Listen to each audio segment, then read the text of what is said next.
up, guys? Hunter here with ATV Lifestyle. I stole the Maverick again from work, and we got the Pro XP. We're gonna do a little comparing of the two and just get out and ride. We got the whole family with, Liam's with, Paxton's with, my wife's with. We're gonna go do some riding, check out Deep Creek, so it'll be kind of a Deep Creek show around, and also show you some of the differences between a Pro XP and the Maverick. Stay tuned, this is gonna be a fun video. We should have some fun, kids will have fun, we'll have fun. Tell you what, guys, I definitely need to get the Grizzly here. Looking at all these mud holes, it would be a blast in the Grizzly.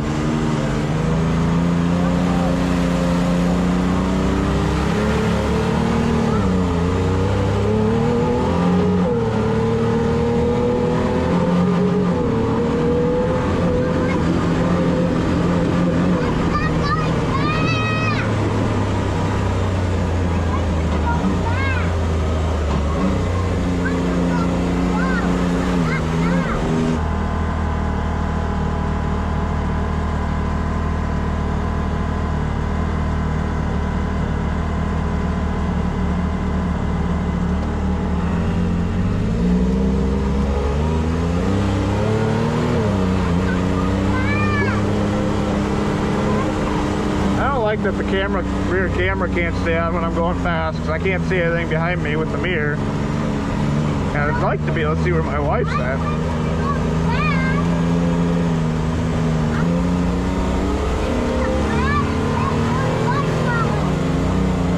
Go do some slow trail ride.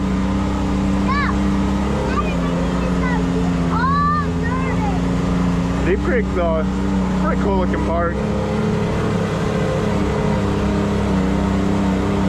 Maybe not the best for the Maverick. See, I can't go as fast, but still a fun park.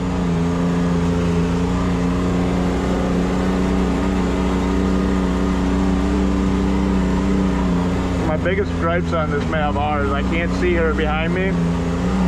Unless I go this slow, the rear view camera won't stay on.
Alright guys, I didn't get as much riding footage as I wanted to with two kids with, a little harder to get video, but I want to go through some of the big differences on these two machines.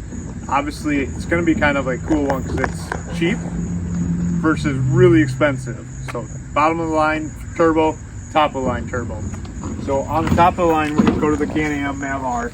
We're going to be 78 inches wide. That's going to be one of our biggest first differences. You can see there's a big width difference. The suspension design's a little bit different. We got the knuckles over the tires. When we come over here, we're 64 inches wide. Now, that should mean a more stable ride. I actually think that this feels a little more stable for some reason in the corners. I think it's partially because it slides out on me like I like it to, where it drifts, whereas this wants to push corners and feels like it has body roll. And I think part of that's just the weight difference between them and the tire profile on them.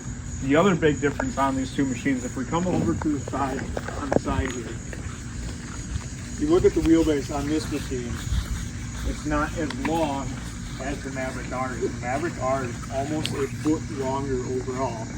Well, I don't know if you'll be able to see in the video, but if you get down the backside here, you can see I have the fronts lined up. It sticks out that much longer. What that does do though is it does give the Mav R more rear suspension travel. That is one thing I will say about the Maverick R over the Pro XP is in the whoops and stuff, that thing is like you're driving down a brand new paved road. The Pro XP does a really good job of soaking them up, but the Mav R is a little bit better in that aspect of it. If we come look at the interiors, normally I wouldn't do this, but since we're talking cheap versus expensive here, this is a base model. I still get a nice gauge cluster here, but I have no information system in the middle. Whereas if we come over to the Mav R, we're going to have a little display up here, but we're going to have a big display in the middle, and that big display will display gauges, rear view camera, front camera. One gripe I have with this thing is you can't see anything with this intake in the back behind you.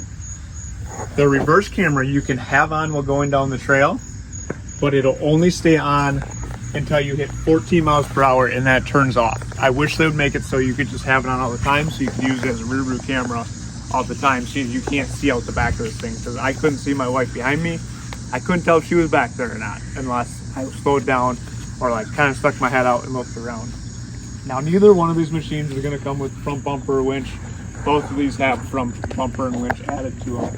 I'm running a Super ATV one. This is the Can-Am factory winch.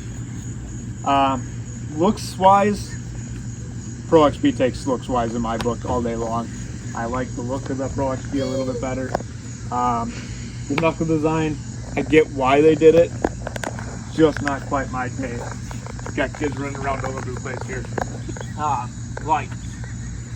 So we got the lights on, I think. The accent lighting on both of them is very sharp. But again, I like the Pro XP look a little bit better myself.